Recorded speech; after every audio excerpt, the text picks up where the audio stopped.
All righty. Hi, everybody. Thank you for coming tonight. Hello. We are going to go ahead and get started. We have some introductions to do, so anybody that trickles in here after the webinar has started probably won't miss much. Thank you very much for coming. The last webinar we did, there was a big snowstorm. Yeah, it snowed a heck of a lot, and it was several years ago. Yeah. So my name is Matt. And my name's Kerri. And this is our second webinar, but it is not Kerri and I in Akropolis' first time talking about these kinds of topics. Kerri and I teach courses at Michigan State and University of Michigan in music entrepreneurship, and Akropolis does dozens and dozens of workshops a year. Oh yeah. But the internet format is something that is a little bit new to us. We've done it a couple times before, but we really wanted to make all these things more accessible to young musicians, student musicians, aspiring musicians, even musicians that are more experienced but just want some more inspiration and ideas. So hopefully we'll be short of technical mishaps today, but this is our house and it is WOW Internet. So yeah, we're gonna do our best. So we're just gonna see what happens here. Kerri's gonna do a little bit of housekeeping on how all this technology works. Yes. I have no idea. Yeah, you got it. So I want to say that at the end of the webinar, we're going to make sure that we send out all of the slides of everything that we're talking about. We're also recording this right now, so you don't have to take copious notes throughout the entire thing. We'll make sure that the video of the session gets out to you guys, so you can rewatch it later if there were some tidbits that you really want to remember. That being said, we do have a little workbook to help you guys through the webinar today that we made, and we popped the download link over in the chat, which you can just bring up the chat in your bottom or top menu bar, and you'll see the link to download it there. I'm the kind of person that loves to take handwritten notes, and that helps me think and process more. So hopefully you can use that workbook to kind of brain dump throughout this session, but it is by all means not a requirement. So like Matt said, we're out of our home right now. So if anybody gets disconnected, you can just pop back right on the link. And if you're having any type of internet connection speed or anything like that, hopefully it'll just catch right back up. And like I said, we're recording the webinar, so you should be able to pick up what you missed if for some reason you get disconnected.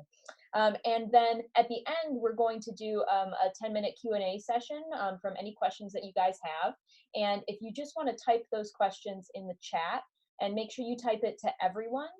There's a selection for typing it actually to Akropolis or to everyone, and make sure you type it to everyone, because we actually have a couple of our interns, Sierra and Thomas, helping us out today with collating all of those questions and getting them to us. So a big thanks to them for helping us out. And here we go. Great. One more thing is we do have our two dogs with us. Oh yeah. You may have seen them in the intro. I'll invite Stanley up. Stanley, come on. Come say hello. Come say hello. So this is Stanley. Hi, Stanley. Stanley. The other one just kind of looks like him. They're Shetland sheepdogs, and they want to be a part of everything. So if they cause any disturbances, we'll kick them out. But for now, they're being good. So Akropolis gave our first workshop in sort of music business or music entrepreneurship, whatever you want to call it, whatever makes you comfortable and inspires you to get out there and do work that inspires you, for about 5 or 6 years. At the beginning, people were wondering, how did you get to be 4 years together as an ensemble? And now people are saying, how did you get to be 10 years old as an ensemble?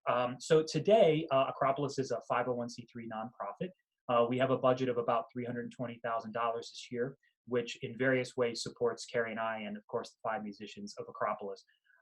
Every year we give about 50 concerts, about 70 to 100 different kinds of educational workshops as well, and different kinds of concerts that you'd say are not traditional concerts like the 50 concerts that I mentioned. We've released 3 albums. Our 4th one's going to come out next year. Like Kerri said, we have 2 interns. We also have 10 people on our board of directors. We have a sheet music collection. We put out more than a dozen web premieres. We've commissioned 70 and premiered over 70 pieces of music. And we've traveled all around the world performing. The purpose of this webinar is not for you to think that there's any one thing that we do that you have to do. The purpose is for you to simply get information that can inspire you and spark your own ideas. Everything about this is, and hopefully the worksheet, like Kerri mentioned, is a way for you to write down things that are standing out to you, that are inspiring to you. And there are no secrets and no answers, as we have found doing this for 10 years. to having a successful career in the fine arts in general, especially in classical or contemporary music. But there are really good questions. And what we're going to do today is help you ask questions of yourself that can spark much greater interest and revolution in your own career. And that's a theme, just asking questions, that we're going to come back to a lot today. So let's just make sure you're in the right place today. Pretty much everyone is going to find this webinar helpful. The only people that might not is if your sole purpose in life is to be an orchestral musician. If that's all you really want to do, we're not going to talk about like auditions. We're not going to talk about performing anxiety, all that kind of stuff, or anything related to that. Also, if all you're interested in doing is teaching and you have nothing else really creative that you want to do around that, this also may not be the best place for you.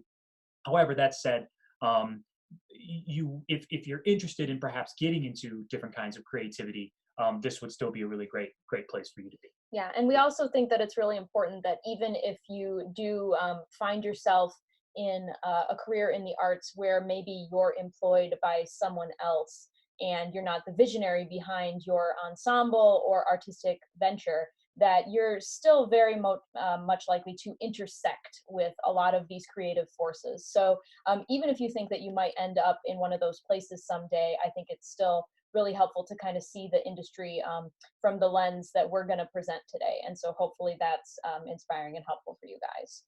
So last thing we'll say before we give you a little bit more information on Kerri and me in general, is that the sort of this is sort of disclaimer. The views that are expressed in this program this is Kerri and myself and Akropolis and what we've assembled.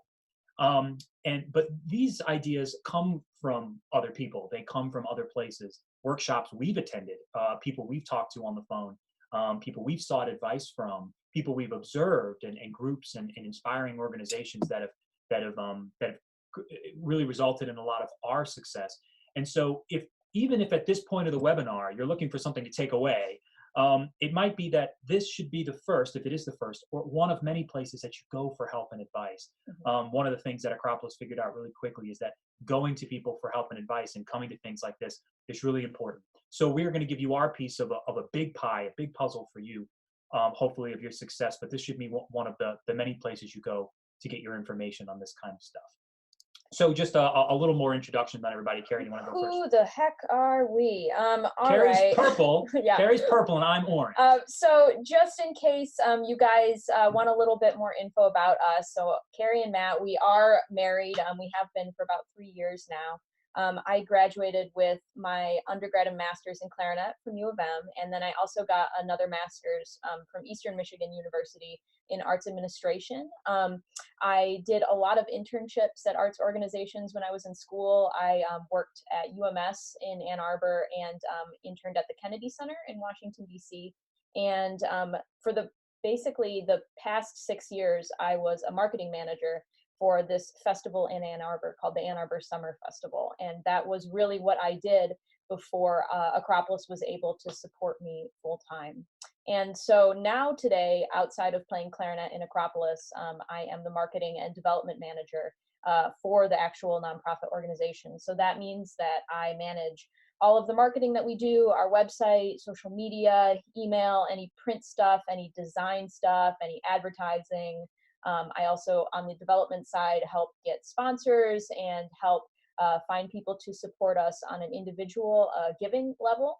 And then Matt and I really tackle the grants head on together when it comes to that. And like Matt said, outside of Akropolis, I do teach a little 1-credit mini course at the University of Michigan on how to basically run your own nonprofit arts organization. And yeah, that's me in a nutshell. All right. And my role with Akropolis is executive director and saxophonist, of course.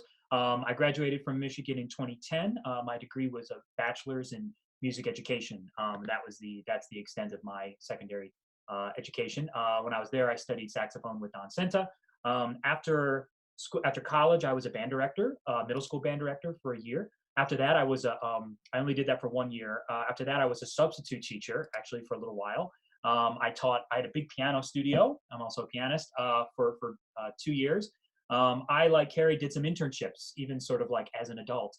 I did an unpaid internship for a year at the Detroit Symphony Orchestra, where I learned a lot. And then for 4 years, I was part-time and full-time working at the Detroit Regional Chamber of Commerce. I worked with small businesses and just sort of small business development in the Detroit and the Southeast Michigan region. Like Kerri, this was sort of all while Akropolis was getting bigger and bigger.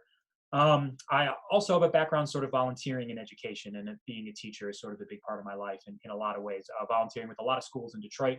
My dad happened to run some charter schools and through the YMCA, where he was a CEO for a while, different things like that. With Akropolis as the executive director, money is a big concern of mine. The budget, cash flow, doing the books, taxes, payroll, because we're all salaried, all that kind of stuff.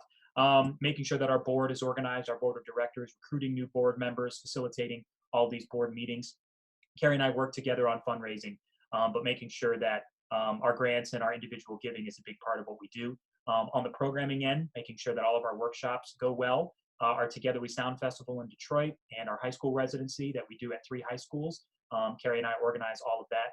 Our strategic planning is a big part of what I do. So making sure that all 5 members of the group are always moving forward together, and synthesizing everybody's ideas into what are we doing as a group, and making sure everybody's on the same page. Also, if we have other projects like Akropolis Collection and CDs and sheet music and things, that I'm heading those projects. If we have any HR issues, which as a small group is never a thing, but also always a thing, right? I'm also HR, as it were. I do a little bit of booking. We have a booking agent, Aerial Artists, who does the big booking for us, but I do some small things, especially college bookings here and there as well. And I teach 2 classes at Michigan State University. I think I have some MSU students on the line. So if you guys are here, go green. And then you say, go white, but nobody hears it. Go blue. Go blue, that too. I'm also, outside of music, I'm a big football fan. And of course, by football, I mean real football. That means soccer. And I'm a big fan of Wolverhampton Wolves, which is a team in England, who I'll be watching Thursday. Anyway, so we wanted to start today with kind of, where are we now? Where are you? What is this world in which we are forging a career? It's really important to understand the world around us as we seek to differentiate the world around us from our world and what we care about. And then finding out, how do I get what I value to fit into this world that I'm in, especially today as the world rapidly changes. I say this isn't our parents' classical music scene. I don't even think it's even people who are 10 years older than us. I don't even think it's their classical music scene. It's changed so much. Yeah. So classical music and the fine arts in general used to be a pretty simple field. You perfect your craft, and then you go out and you do your craft. And people come watch you play music, or whatever your craft is in the fine arts. In 2019, it isn't quite this simple. Akropolis believes that a lot of what holds artists back in our field, in contemporary music and classical music, is not a lack of money or even talent or time, but that there's simply too much going on around us in order to figure out where you fit in. So this we kind of refer to as the noise around us, noise on social media, etc.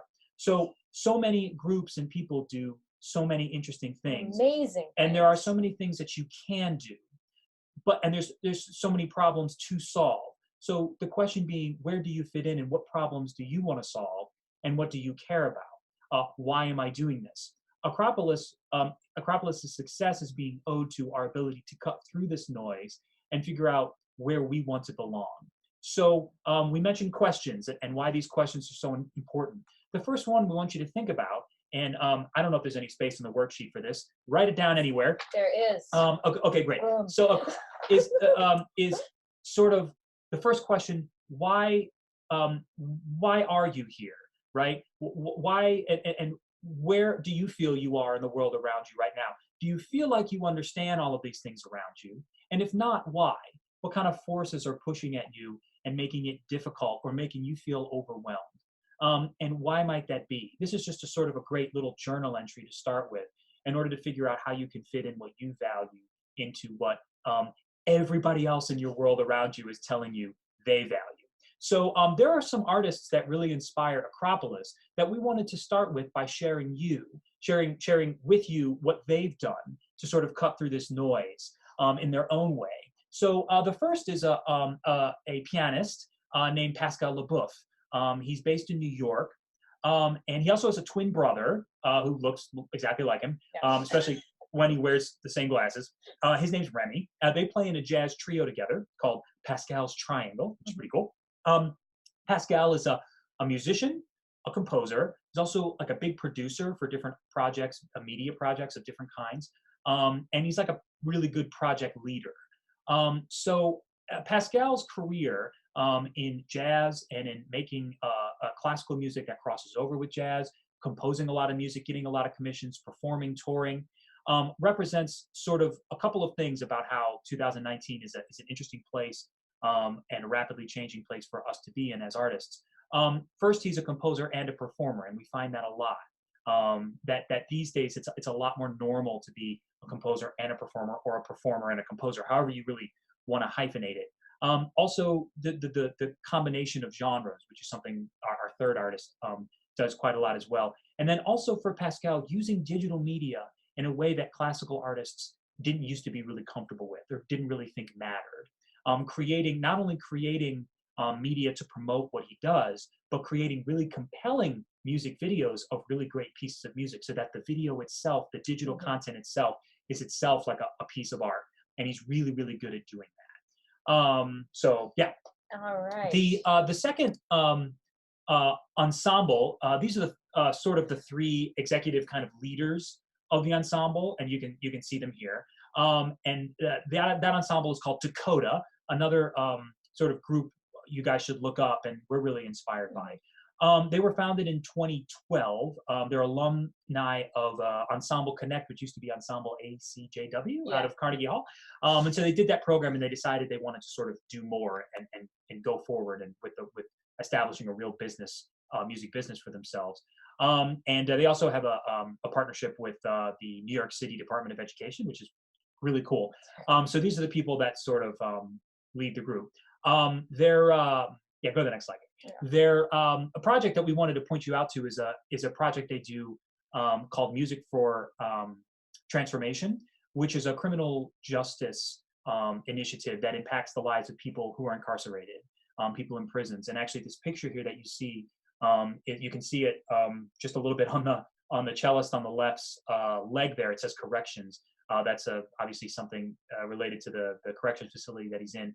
And they do music in this program that helps people in these prisons understand where they are and express where they are, and ways that they can't in the position that they're in, and express it through music. And Dakota does a lot of programs that are kind of similar to this, where they make music accessible to people that it wouldn't usually be accessible to.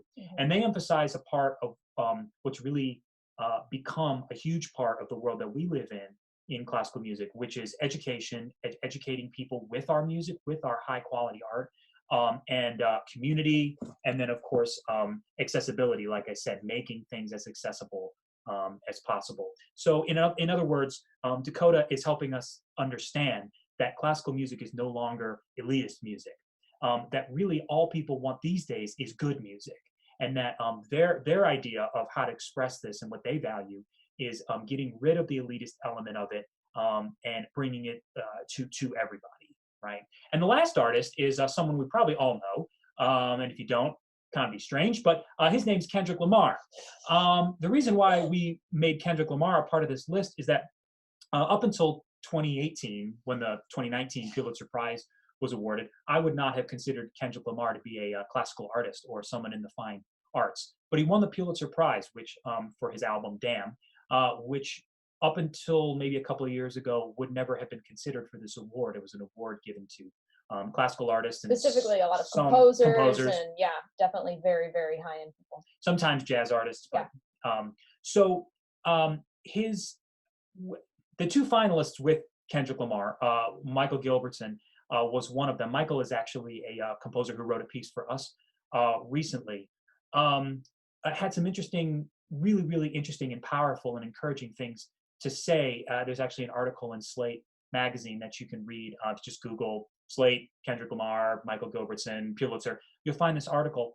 He was asked about what he thought about Kendrick Lamar winning this award instead of him.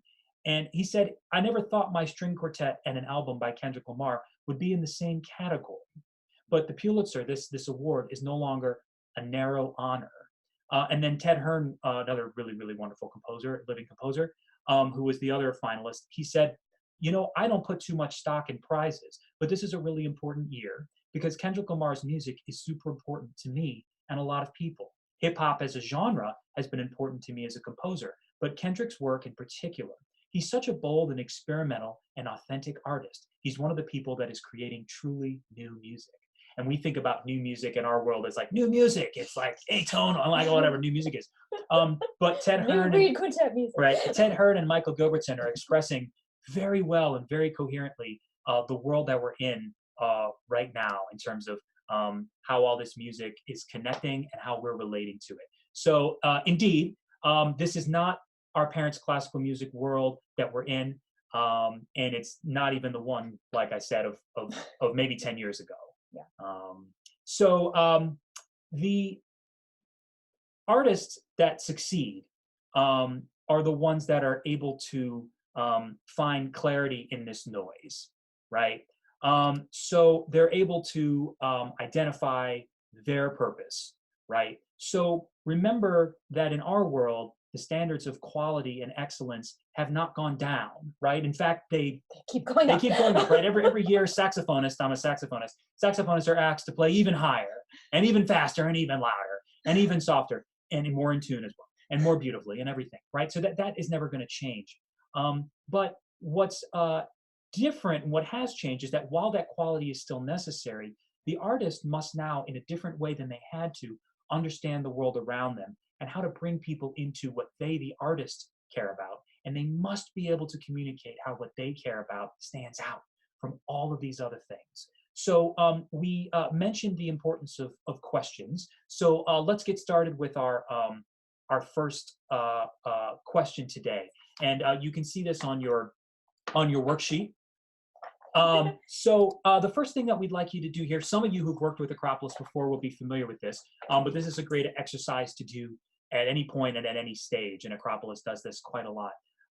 What we want you to do is first ask yourself a basic question. What is it that I want to do?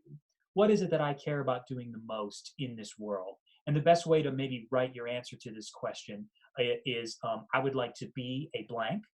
So as we're going through this, we're not going to give you a lot of time to write right now. So you'll have the worksheet. Or even what I want to build a blank, or I want to build a blank that does blank. That's what you could say as well. So as an example, here's what Akropolis would say to answer this question. So we want to be a chamber and new music ensemble that paves the road for new genre, makes new music accessible, and makes us proud of the work that we do. So go ahead and take a second and answer this question for yourself. I would like to be a blank, that blank, or build this thing that, and here's what it does, okay?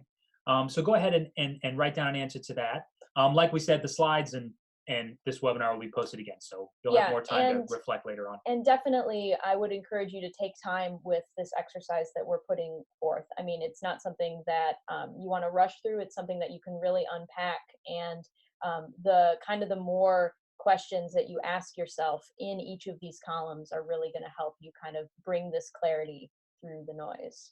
So the second column here is for why. So thinking about the work that I want to do, that I'm innately inspired to do it. I don't even want to ask myself why yet. I just know this is what I want to do. That's what you put in the first column. The why relates to the values that you hold. So you want to say you want to think about the values you hold that make you want to do this work, right? So in Akropolis's case, we say we want to do this work because we value, and that's how I would suggest you sort of start answering this question. I want to do this work because, in our case, we value innovation, always making new things, doing new things. No matter what it is, it's got to be something innovative and new. Even if we weren't in music, we'd want to do something innovative and new. Excellence in all the teaching we do, the performing that we do, everything. And personal fulfillment, that we are always authentically being fulfilled through what we do. Yeah, and very, very true to ourselves. there is a wonderful place you can go to search for some methods on mining out your values. There's a guy named Jim Collins. He has a website. I believe it's jimcollins.com. And Jim Collins has some really, really great worksheets on his website on digging out your values. Akropolis actually spent 3 hours in 2015 coming up with these values, and we test them all the time, and we're always looking to see if new ones are going to take shape. These are the 3 we've been with for 4 or 5 years now. After this, you're going to think about roadblocks that may stop you from holding these values in the work that you do. So specifically, and this is where the questions start to get really important and really challenging, what might lead you to not be able to hold these values in what you do?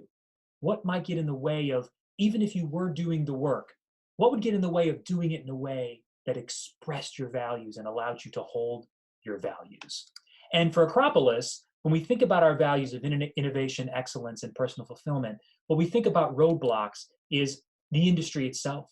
Is the industry going to continue to support our innovation? If funding for creative projects is cut, wouldn't that mean that we might not be able to accomplish what we want to? And what do we do if we really want to keep personal fulfillment as a value, but the ensemble members' visions and values of what this means start to diverge? Might this get in the way of us being able to hold on to our values?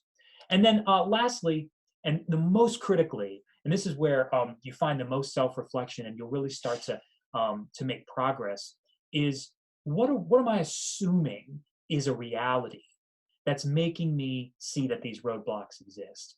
I must be assuming something about the condition of the world that I'm in and taking that for granted.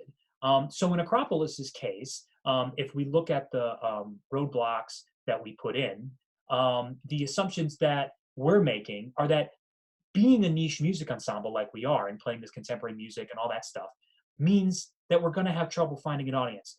If we assume this is a roadblock, we must be making this assumption, right? We're also assuming that funding to the art, funding from all these different places we get money, is always going to matter. That getting money from these places is always going to be a condition of our success. And then lastly, we're assuming that if ensemble members have different values and different opinions about what we're doing, that's some kind of an issue. We're assuming that that's an issue. Mm-hmm. So now facing these assumptions is a really great way to work backward and figure out why your values are so important, right? So the having a long and successful career in our field, really, in Akropolis's opinion and in our experience, and remember we said at the beginning, yes, disclaimer, this is our experience, but in our experience, it really comes down to being able to identify what you want to do. That's kind of the easy part, but why you want to do it, mm-hmm, and what values you hold. So after that, continuing to challenge constantly why you want to do that work and the assumptions about why you want to do that work.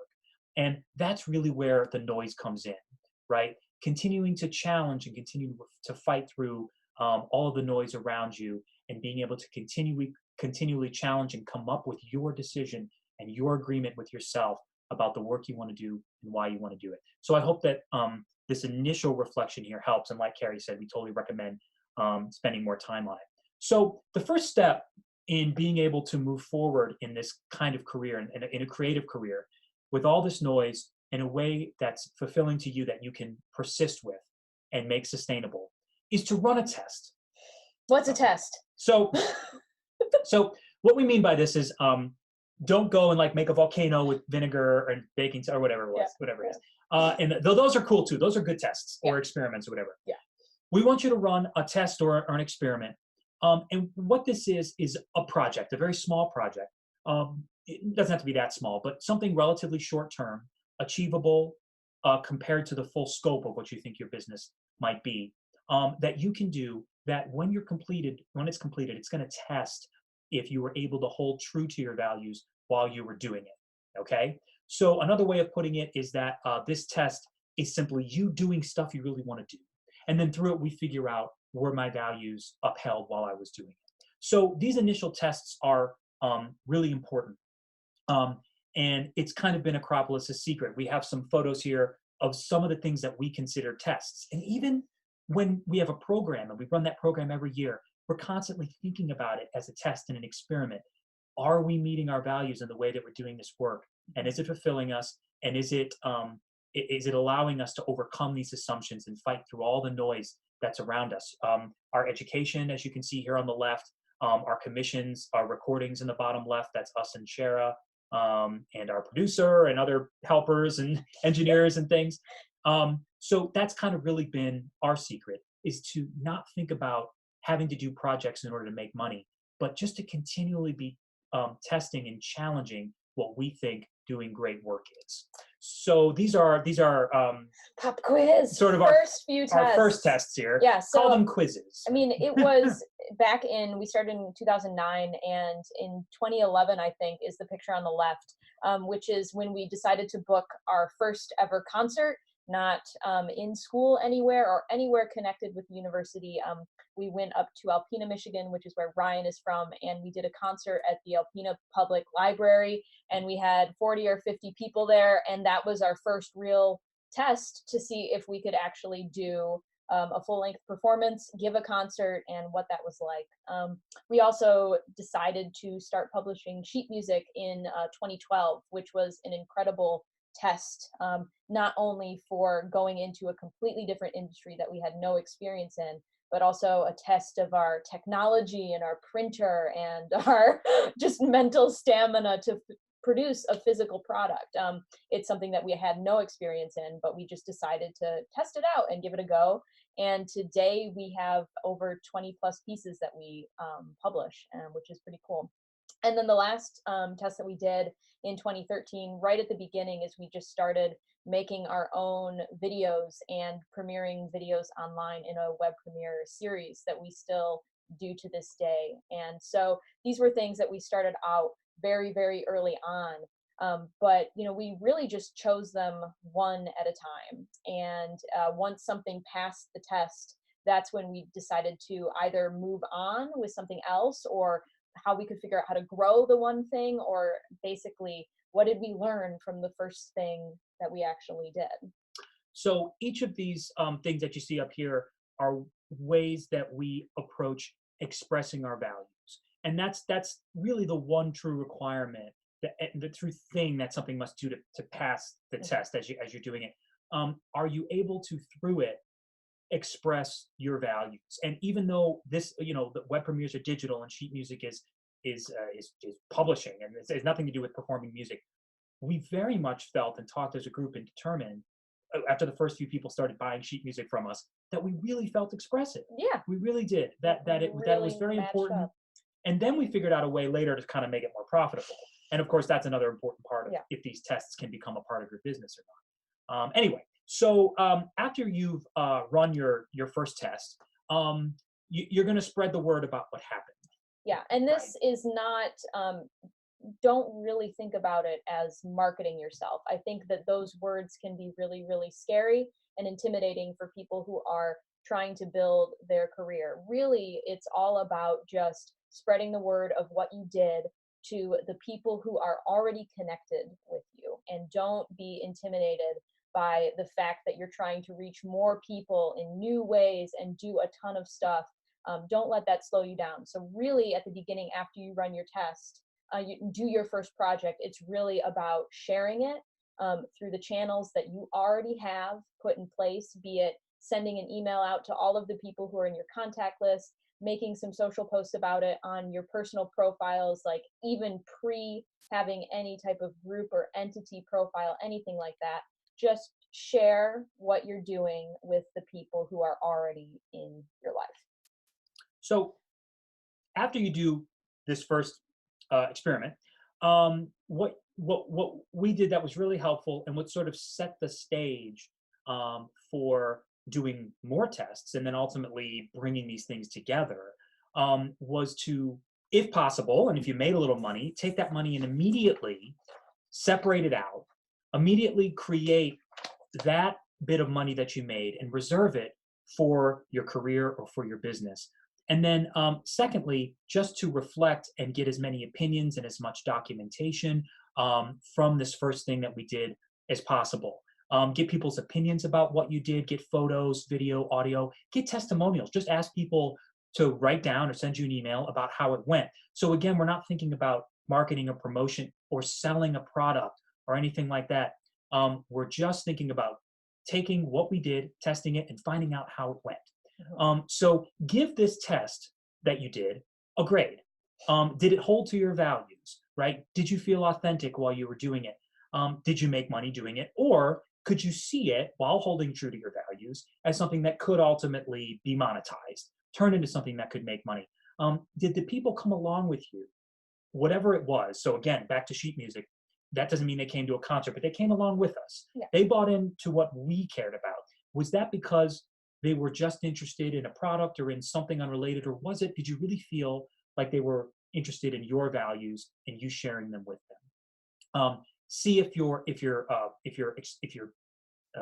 project passes this test, and this reflection is really, really critical. Yeah, and the last little bit that's on the slide is about separating out any type of profit that you got from this initial test. And that was something that we did right at the beginning so that we could use that little bit of profit to help support what comes next, which is run more tests. So what you should do is, if a test is successful, run it again. And of course, we run the same tests constantly all the time. Dozens and dozens of concerts. But then also run different ones and do a brainstorm. And you could do a brainstorm now. What are other ways that I can express? Online ways, in-person ways, ways that are maybe kind of like those 3 people that we shared with you at the beginning of the PowerPoint. Ways that I can express my values. What are those? So while running your second round of tests here, some of the tests you've already done, but now bringing in some different ones, what you should do, what we did at this stage is, now as you're running the second round, take the money or the momentum, hopefully money and momentum, but if it's just momentum, that's fine, from your first test, and actually move that into these second round of experiments that you're going to do.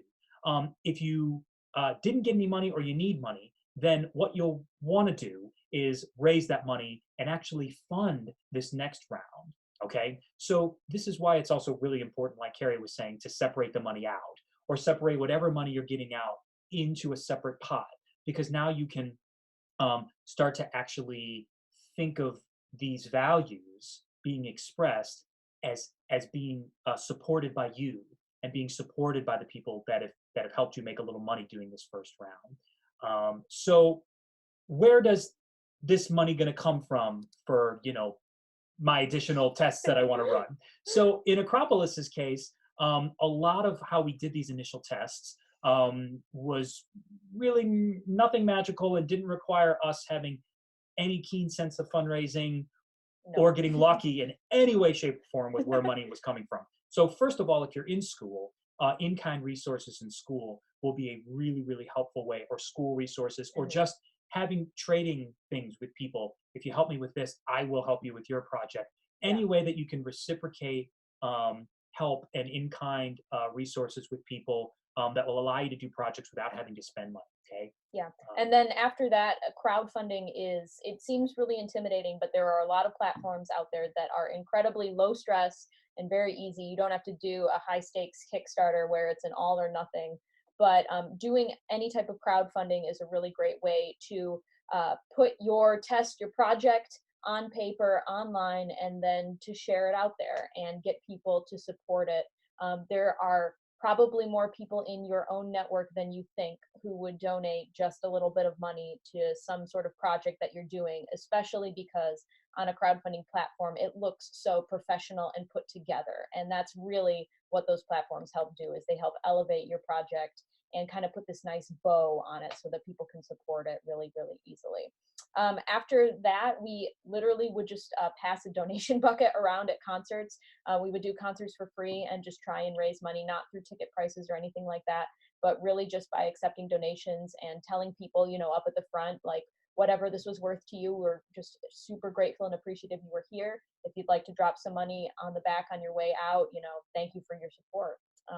And then really the last way we made money at the beginning, even in competitions that we didn't succeed in, there's still some prize money out there for a lot of different endeavors, and it doesn't have to be straight up intense chamber music competitions.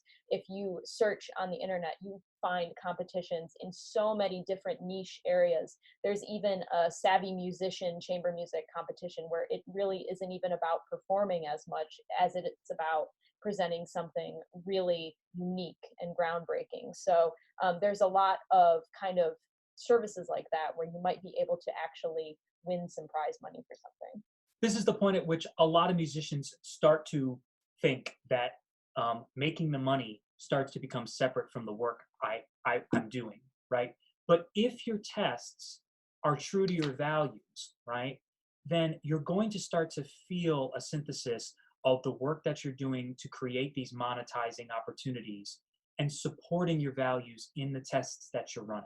So it's really critical that you grade the tests, that you run tests again and again to make sure that they hold to the values that you've uncovered, and that the tests you're running are always holding true to those values. So at this point, you have multiple sort of means for expressing yourself. At this point, we've been referring to these as tests, but as you start to put them together, they're going to become products and services. They're going to become the things that your business ultimately ends up selling to people, right? Right, and this is now the time where you can start to think about yourself a little bit more holistically. So if you have the worksheet, this is something that would be great to do after the webinar. But essentially, this is our little holistic marketing cube of how to discover your whole identity, not just the one thing that you describe yourself as, the what, you know, in that first line, that first column. So if we were to do that, we would be a chamber music ensemble, and that would be the only thing that in this whole column of things on the right-hand side that we would be able to talk about and express ourselves. But what this cube is basically designed to do is to basically come up with all these other values and lenses that people can experience you with. So we see ourselves as educators, 5 super unique people, commissioning, and so on and so forth. And basically, by having all of these different avenues, people can access our core of a chamber music ensemble from so many more lenses. So all of these tools in the right-hand side are things that you should eventually think about exploring and doing, but just know that there are so many more ways to express yourselves through all of these marketing tools than just what you think your core might be. And hopefully this little exercise helps you come up with a lot more ways that you can view yourself and start to expand this overall vision of what you think you are. What you see here in this list, for instance, are a lot of things that we considered tests at the beginning. And you're not marketing, quote unquote, marketing products and services. What you're doing is sharing with people your values. Yeah. So if you're going through your tests in the right way, and every time you encounter a new idea and a new test, you're judging its value as to how well it held on to your values, right? Then as you get to this stage where you start to let people know, you start to let people in through all these different tests that you've run, you're sharing with them your values. And then you're using all these devices here that we have on the right side of the screen to bring people into that. And that's really ultimately what marketing is about in our world. And when you're an artist, is getting people to drill down through any way that they come to you into the tests that you run, into your values. And if this is a place where you're at a place, maybe in something that's already established a little bit, this can be a really great exercise to freshen up how you talk about what you do and the ways that you talk about what you do. So I love coming back to this exercise to always just refresh how I portray Akropolis and how we think about who we are and the people that we can reach through these different platforms. So a business in the arts, like we're all kind of doing here in some way, shape, or form, is always going to be made up of the way you express those values, right? And at this stage, you've gotten people to come along, not because of the products and services that you're selling, but because of their connection to what you care about. Because you're only doing things that you've proven to yourself are tests that have passed the test. They're things that you truly value. So we can finally put these tests and these products and services together to create the cornerstones of our business. So now we're going to be marketing our business, not just these tests, but it's all coming from our core. So we're at the stage where we're going to start growing and sustaining our business and our values. So what I would like everybody to do right now is just we're going to go into the importance of the people around you and how they've resulted in you being able to get to this stage. And you will all get to this stage. So think to yourself why you're here in this moment, the things that resulted in you getting here. Maybe it was just because we told you to, you heard it from somebody else, like at this very moment, right? The people who you really are indebted to for your being here. You have gotten to this point of your career, getting through all the challenges that it took just to get to where you are. Those people are really the reason you're here and the reason why you'll ultimately be successful. And we have a little place in the worksheet where you can kind of reflect on why those relationships worked and who you've been influenced by, and really the people who you want to be influenced by and work with in the future. So really take a little bit of time to unpack those questions. So in Akropolis's opinion, the world that we're in our success is entirely based on an interconnected web of people. Mm-hmm. So Akropolis proactively keeps track of important relationships. How are these relationships going? Who do we need to check in with? Who's very influential to us? And who are we influential to as well? Students and young people and young artists and our followers and supporters, our family members, our friends. Keeping up with these relationships is just a huge part, and I think an unheralded part of our business mm-hmm. and what we do. The most important relationships among those are our relationships with each other, of course, which I think is sort of what this it's a great photo here is trying to. Is there something about you and I not being in this photo that sort of I took the photo. You took the photo. Yeah. I was probably just like, this is ludicrous. I'm not being a part of this. But anyway, so the most important relationships we have are those with each other. So we want to challenge you at this stage to locate people in your life who you work with closely or that have been inspiring to you that will help you understand your values better and express them. So these are sort of the folks that you'll want to put down on this part of the worksheet. So the initial tests that you run are your own, and they're very much expressions of the values that you hold. But ultimately, growing those and combining those mm-hmm. and expressing and marketing through the core to get people down to you and through all this noise, okay, it requires people. It requires help. It really does. People are going to get you out there. You're going to bring them in, and then they're going to get you out there. So, but they can only do that for you if they understand your values and how you're expressing them, which is again why it's so important that these tests really pass the values test. So, some examples for Akropolis: people who are our donors, people who book us. Right, these are the people that are helping us move forward. People that listen to our music, mm-hmm. people that just tell us what they think. They come up to us after a concert or online or whatever. Those people help us move forward. All of you watching this now are really, really important and influential. You're giving us feedback, right? And people who are honest, people in our world who care about our values and will tell us what they think about it. Those are really important people to us. And those are just some ideas. So as you're jogging through the people you've been influenced by, and thinking about why those relationships work and looking at more people who you need to keep these connections with in order to move your values forward and express yourself and let them help you express yourself. Those are just some examples there. And I'll just kind of jump in here a little off topic, but we have about 10 minutes left in the webinar. And if you have any questions that you would like us to kind of just go through at the end, we're more than happy to.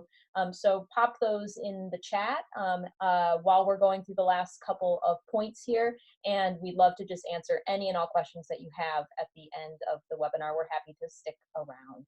So you have your tests together, and you've got people behind you who can help you mobilize your values. This comes into a part where now that you've got products and services and you've got things together where you're expressing your values in a coherent way, it's time to actually start thinking about what you can do and how you can organize these things to mobilize them and monetize them so you can make money doing this. We're not going to go into budgeting today, but if you have questions on budgeting, ask us and follow up with us after the webinar, and we can help you with all sorts of resources with budgeting. But at this stage, just to be clear about what a budget is, in case anybody is unfamiliar, a budget, you're going to have a list of expenses for let's say a project at this stage, maybe for your whole business, a list of expenses, a list of revenue, and at the end you have a number. If the expenses are more than the revenue, you have a negative number. You've lost a little money. If not, you've made a little money. You subtract the revenue from the expenses, you have a number at the end. I've made a little, I've lost a little, or I'm even. That's really all that a budget is. But making a budget for your business is a lot more than that. And in fact, that is just doing the work of thinking of all the things and writing them down. That's not what a budget is, though. We think, and we found, that a budget is the most important planning tool that we have, more important than like schedules and logistics and getting people together and all this stuff. The budget itself is the most important tool. So a budget takes all of your tests and turns them into meaningful work. So it requires you to get all the resources together and marshal it, because the budget shows you what resources you need. So it takes all of your tests and it makes them real, right? A budget holds you accountable, and it sets these goals, because again, it shows you what you need in order to make a project happen. It helps you understand all the all the parts of the project that are involved. And if it's not in your budget, right, then it's not part of the project, right? And so even if something's free or it's in kind, it goes in the budget as in kind. And so it goes in the revenue and the expenses. So you're able to see all facets of a project. And if you need more money, and you don't have enough money, the budget is going to tell you that. And it's going to tell you how well you're doing at a bottom line with the project.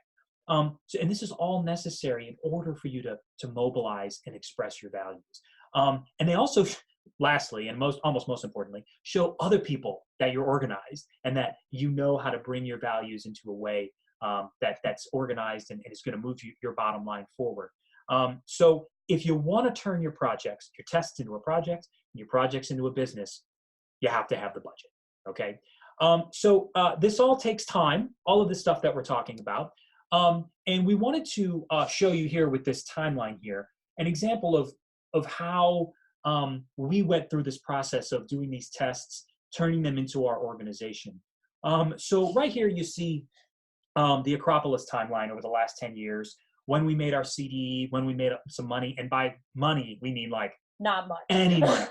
Like, so it's about 2011 or 12, like any money. Like, hey, do you guys want to have like $100 and then feel a little better about ourselves? That was that stage.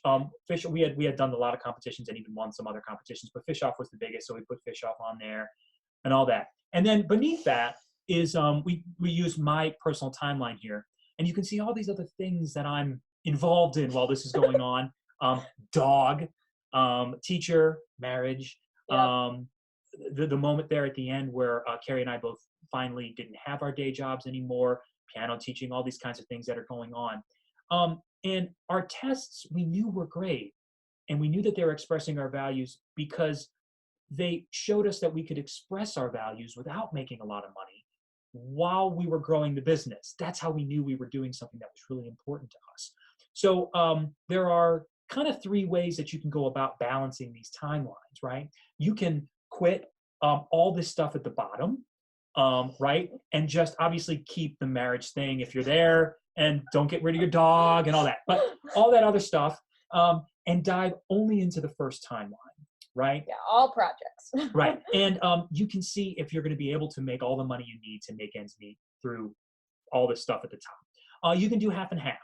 You can kind of say, which is kind of what Kerri and I did, sort of start like weaning things out. Part-time jobs and part-time projects, yeah.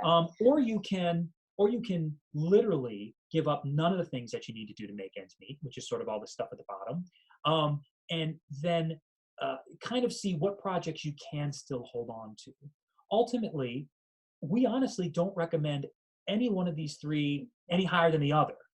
These are just the ways you can think about it. But the bottom line is that the tests have to express your values, and if they do, you'll be able to figure out a balance that works for you. And that's how you're going to go about getting through the stages of your business and your project, where you need to start doing this planning and all of this budgeting, but ends aren't quite meeting up yet. This is balancing these two timelines in a way that's comfortable for you. Is how you're going to be able to get to that next step. So the final step here We have about 5 minutes left, and then we're going to get to our questions, and we see those coming in. So do keep the questions coming in. Remember to send those to all instead of just the hosts, and put them in the chat there. So each year, Akropolis meets after Christmas and between Christmas and New Year for our annual retreat, and we do our own self-evaluation. And evaluation is the most important part of this cycle of doing projects and tests that are valuable to you, testing them, and then starting that cycle over again and re-fulfilling yourself with what you do and what you care about, expressing that, bringing people along with it. Each year after Christmas, we rehearse a bunch. We have a few cocktails as well, but we also do a peer evaluation.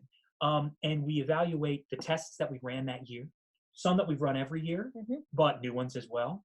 How did they express our values, and were they profitable as well? Because for us, that's a concern right now. The bottom line for us at this stage of our career, that's a factor. So we determine if we should or shouldn't do them again, and what new tests to run for the next year, right? We also have been expressing the importance of asking yourself good questions. So we ask ourselves a lot of questions. The two biggest, I think, are, what was the most fulfilling part of this last year? And everybody answers in their own time, uninterrupted, get a chance to explain themselves. And describe also a moment when you were challenged throughout this year. That's another question we ask. Why were you challenged, and what could we all have done to have helped you overcome that challenge? And we ask a lot of good questions, but we like those two especially. From here, we develop our action steps for the year ahead. What are we going to do? What are we going to do the same? And what are we going to do different? What new tests are we going to run? What new things are we going to try? So this evaluation is the final step to what we call sort of the life cycle of a creative career. And this is something I think a lot of creatives who came up behind our shoulder and saw this, they would say, yeah, that sounds about right to me. But again, in our experience, this is sort of where we are. And if you can really start at any point in this cycle here. If you're at the beginning, you're going to start at the check your values. You're going to start to figuring out what you want to do, or maybe you just want to start by doing things and you want to just run your first test. This isn't something that we use internally, but it is a visual map just to kind of help you see it and understand it. Look at the map and figure out where you might be, and where are you now? I think the most important part here is probably the don't stop part. Yes, actually, that is one of the best advice that we were ever given is really to just keep going. And every step along this way, you learn something and you continue growing. And really, the only thing that's a pure deal breaker is if you stop and you give up. So just keep going, and eventually something is going to give way. So what happens when you get to the end of this cycle is you get to the evaluation, and then you get to assess where your values are held within the test that you're running at this moment, and you get to start again. And that's really where the creative process comes from, and that's how we ended up being able to have success, bring people along in our values, and ultimately turn it into a profitable career. In the last couple seconds we have here before we get to questions, we just want to reiterate that if you have any follow-up things you want to dive into further, you can email Kerri and me. I don't know if our emails are anywhere, but they're Matt and Kerri, so Matt, Kerri, K-A-R-I, at akropolisquintet.org. Yep. You can go on our website and you can find our emails very easily. Super where we like email, it's all good. Also, we're going to send a little feedback survey on the webinar today. So just please give us some feedback on it. Let us know how it was. And then before we get to questions for anybody who might have to go at 7 Eastern time, another thanks to Sierra and Thomas, who are helping make sure that the tech is run well here. And they're also just amazing interns. Yes. And we love them. So anywho, that's that.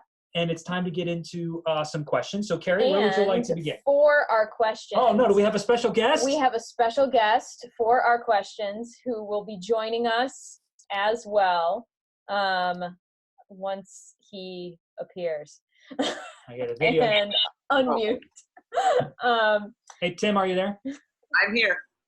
Tim! There's Tim. So Tim, our oboist over in Colorado, everyone. Welcome.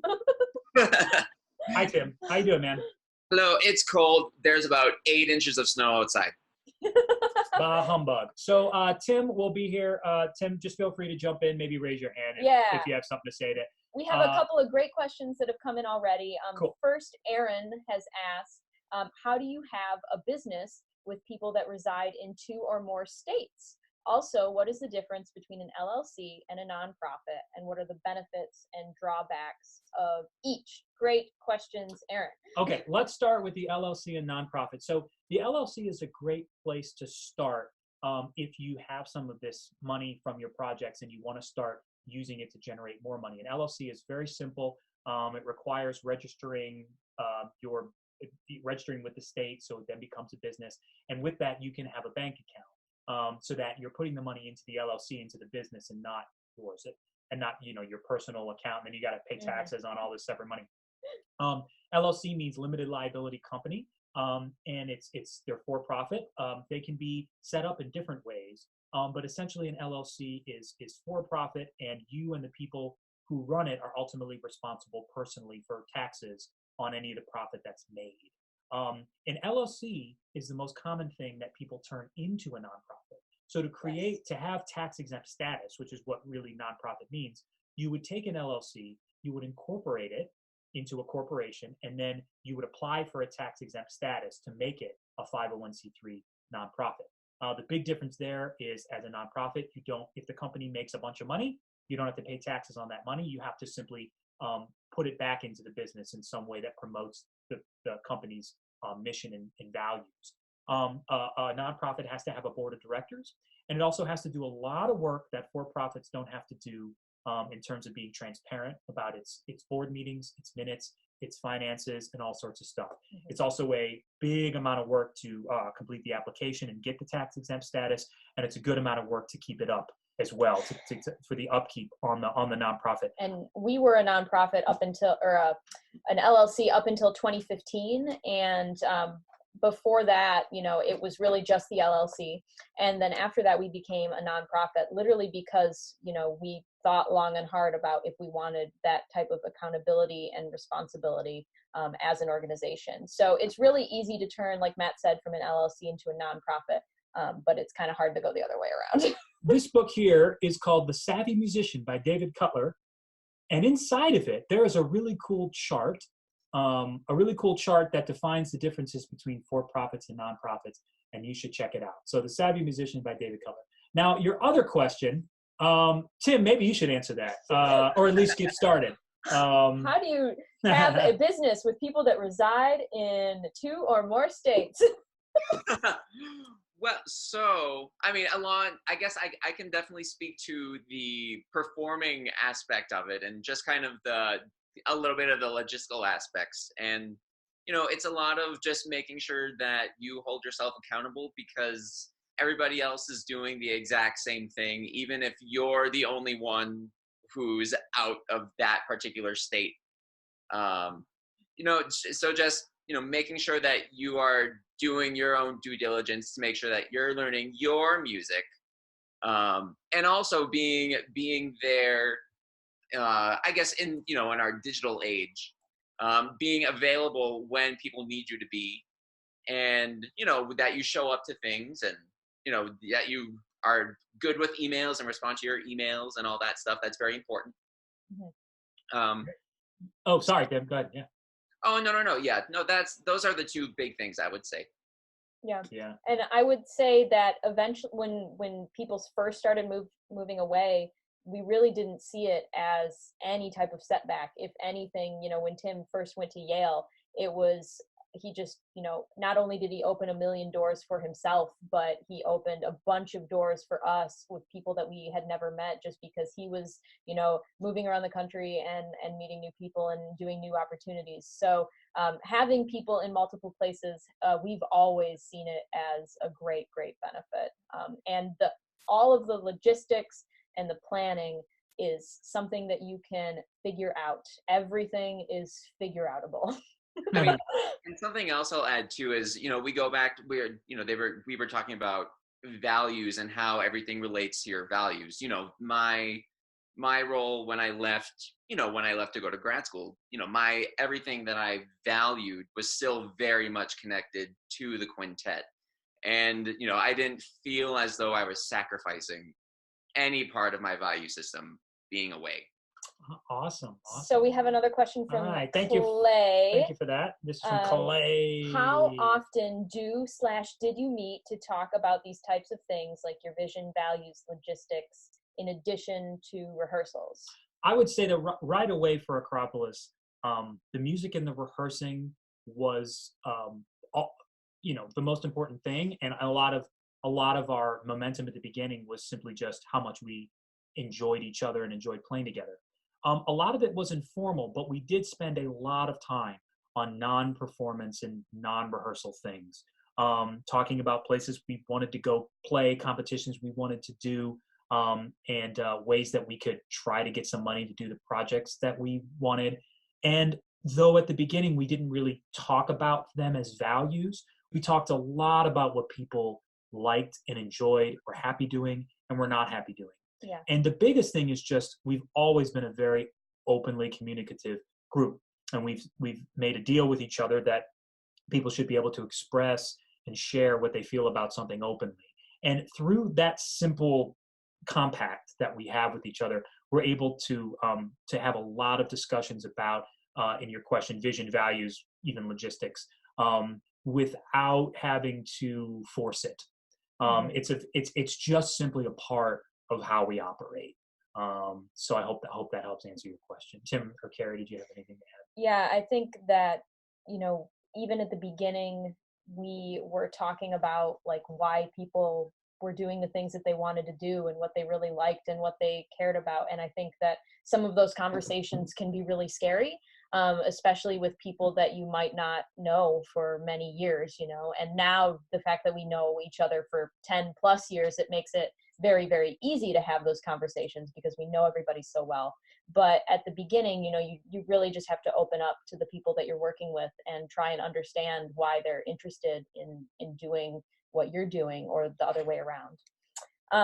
Aaron just had a little clarifying question about the members residing in other states affecting the business aspect. Mm-hmm. And I think that just a couple of the harder things now that we're a nonprofit that Matt definitely has to deal with is payroll taxes in multiple states can be really tricky to deal with because everybody's on a salary.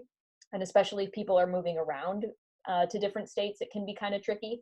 Our nonprofit is registered in Michigan. So if Matt and I were ever to leave the state of Michigan, it might be a little tricky to transfer everything to another state.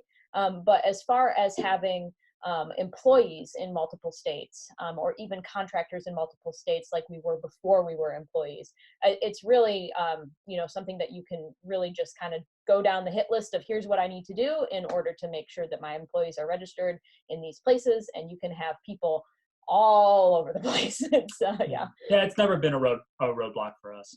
Hopefully that answers your question, Aaron. And we have a question from Zach. It says, if there are multiple projects or interests that align with your values, how do you address pursuing them? Would you try to unite as many of them into one project as possible via common threads? Do you prioritize them in order when you want to accomplish them?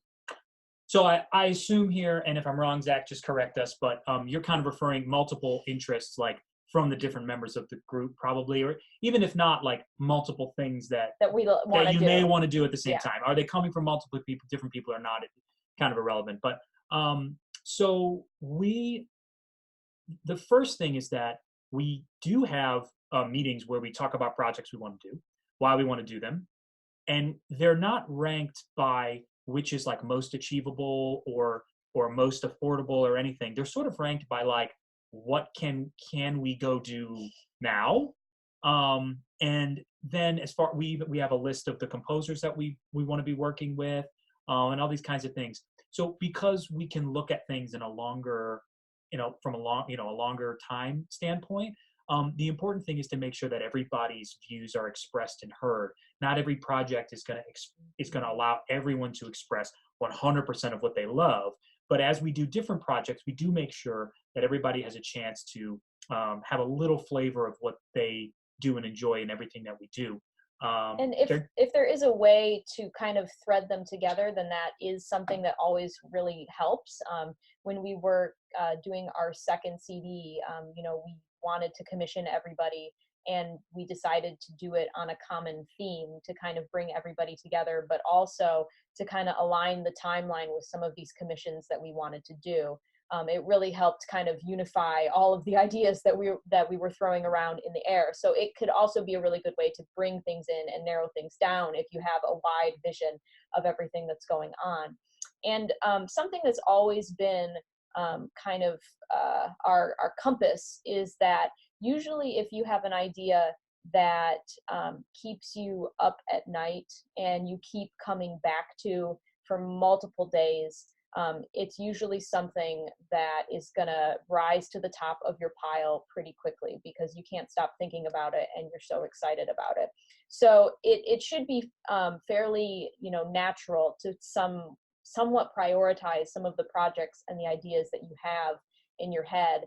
And it's totally okay to write a list down if, you're thinking about all these things at once. Maybe one of the projects, like Matt said, will only take a couple months, but maybe one of them is a 2-year project that you need to kind of start planning now and working through it. So I think the timeline is important, and also, really being honest with yourself about the ideas that kind of light you up and that you can't stop thinking about.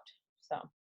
A question from Sean is, when it comes to choosing and choosing composers, commissioning your repertoire, how do you go about that? Do you pursue composers you've already seen and that you know and like, or think of a kind of niche you want to explore, and then within that ask someone to fill that, or something else entirely? So great question on commissioning.